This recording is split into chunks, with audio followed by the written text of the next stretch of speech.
ডেকেছেন কেন?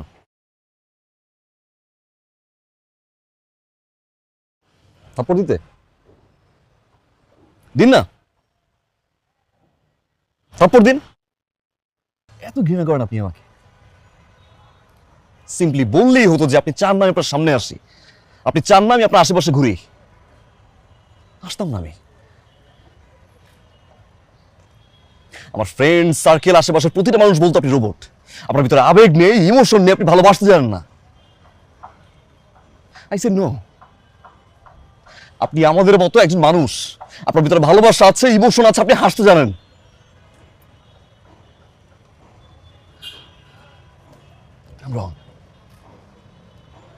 আসলে একটা রোবট, আপনি কমপ্লিটলি রক্তে মাংস কাটা রোবট। হ্যাঁ আমি রোবট। আশেপাশের মানুষ আমাকে রোবট বলে। হ্যাঁ আমি রোবট।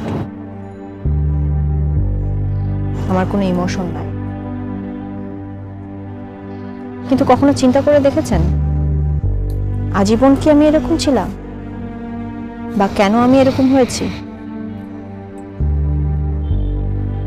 আমিও আপনাদের মতো হাসি খুশি আলা মানুষ ছিলাম।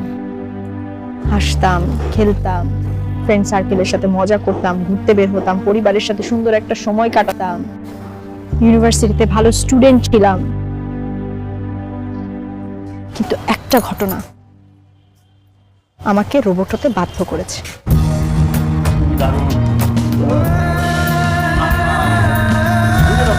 স্যার প্লিজ, গিফট দিতে বললেন ভাই, স্যার প্লিজ, স্যার প্লিজ।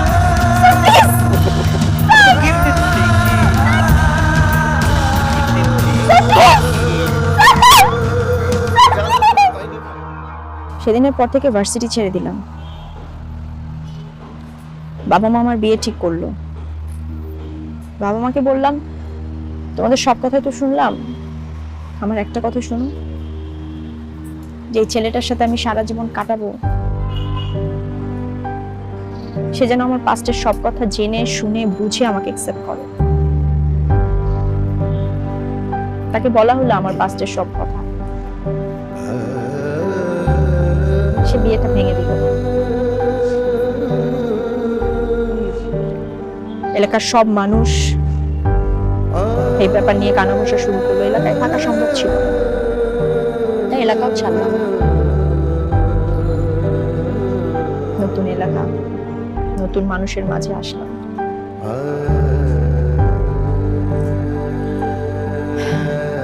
কিন্তু আমার অতীত আমার পেছন কখনো ছাড়েনি। আমি আপনাকে ঘৃণা করি না। আমি জানি আপনার ভালোবাসাটা সত্য ভালোবাসা, অনেক অনেস্ট আপনি। সমস্যা আমার কোন সিচুয়েশনে কি রিয়াক্ট করতে হয় সেটা আসলে আমি ভুলে গেছি। ওই যে রক্ত মাংসে গড়া একটা রোবট। এখন আসলে আমার ইমোশনটা ওভাবে কাজ করে না।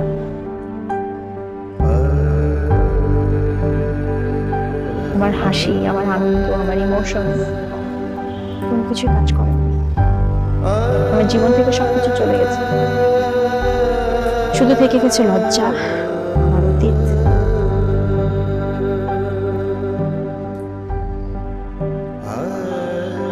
আজকে আমি সরি বলতে এসেছিলাম। সরি।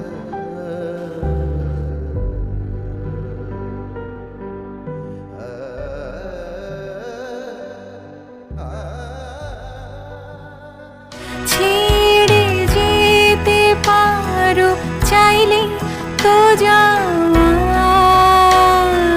যায়, একা হওয়া সোজা তবে একা থাকা বড় দায়। চলো ভুলে যাই ভাঙা চোরা ব্যথা, নেই হয়ে যায় এসব নীরবতা।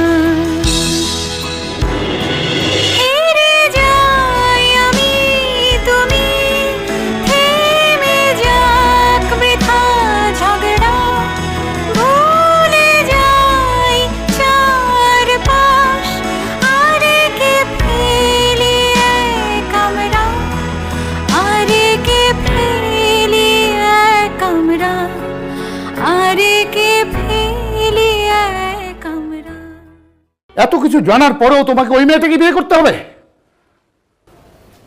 আমি একটা জিনিস বুঝি না বাবা, বিয়েটা তো আমি করব, তোমাদের প্রবলেম কোথায়?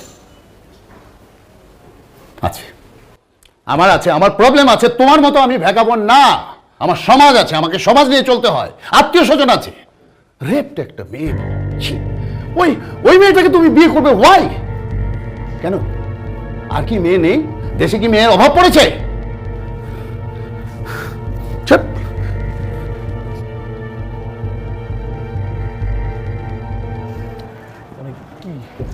আচ্ছা, তোর কি একটা জিনিস আমি বুঝাতে পারতেছি না, তুই কি এরকমই করবি? এটা এটা ফাইজলামি একটা সীমা আছে। মামা, তুই এখনই পাগলের ডাক্তারে দেখ, এখনই। আরে ফাজলামি, সীমা, পাগল, ডাক্তার, কি করতেছ তোর এগুলো? আমার ভালোবাসাটা বুঝবি না একবারও? আমি যে বেটার ভালোবাসি পাগল মতো, একবার বুঝবি না? বুঝলাম, সবই বুঝলাম। ওই মেয়ের অতিথি যাই না, কোনো সুস্থ মানুষ ওই মেয়েকে বিয়ে করবে? মানুষ কি করব? সমাজ? এই তুই বিয়ে করতি? আরে পাগল নাকি? তাই আমি বিয়ে করতাম। আরে এই মেয়ের এত বেটা। এই বেটা, আনতে যা, বাইরে আনতে যা। ঠিক আছে, আমরা যেতেছি। একটা কথা মনে রাখিস, তুই এই মেয়ের বিয়ে করলে না পাবি তোর বাপেরে, না পাবি তোর মারে, না পাবি কোনো আত্মীয় স্বজন। আর আমরা বন্ধুরা বাদই দিই না। তুই তোর লাইফ, তোর ডিসিশন। চল চল। আরে যা, আমার লাগে আমার ডিসিশন। সমাজ, সমাজ, ফ্যামিলি, পরিবার, মানুষ, আর আমি তো ভালোবাসি একজন রে।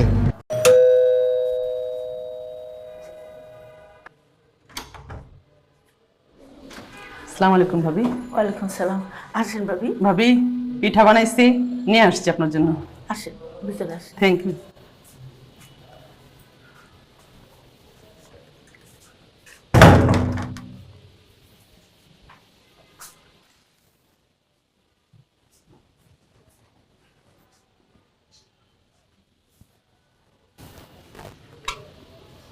একটা খান হবে প্লিজ। না, আমি পরে খেয়ে নেব। আচ্ছা, তো ভাবি পিঠা আবার সাবিলারে দিন না, মাঝে মাঝে তুই বমি টমির আওয়াজ শুনি। হয়েছে কি ভাবি, এইসব কথা না গোপন রাখা যায় না। আপনি যত তাড়াতাড়ি সম্ভব মেয়েটার বিয়ে দিয়ে দিন।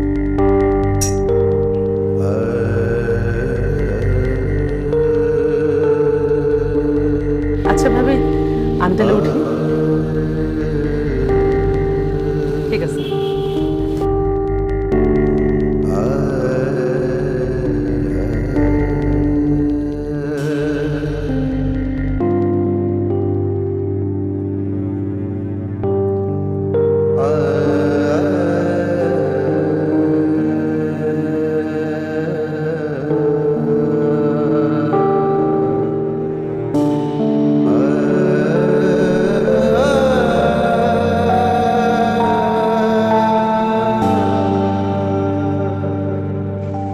You save yourself or remain unsaved. আমি জানি ইরফান সবাইকে বোঝাতে চাইছিল সে আমার সাথে থাকতে চায়, কিন্তু সবাই চাইছিল আমার মতো কলঙ্কিত মেয়ে যেন তাদের চোখের সামনেই না থাকে। তাই আবার সবার ঘৃণা আর অপমান নিয়ে আমাকে চলে যেতে হচ্ছে এক নতুন অজানা জায়গায়।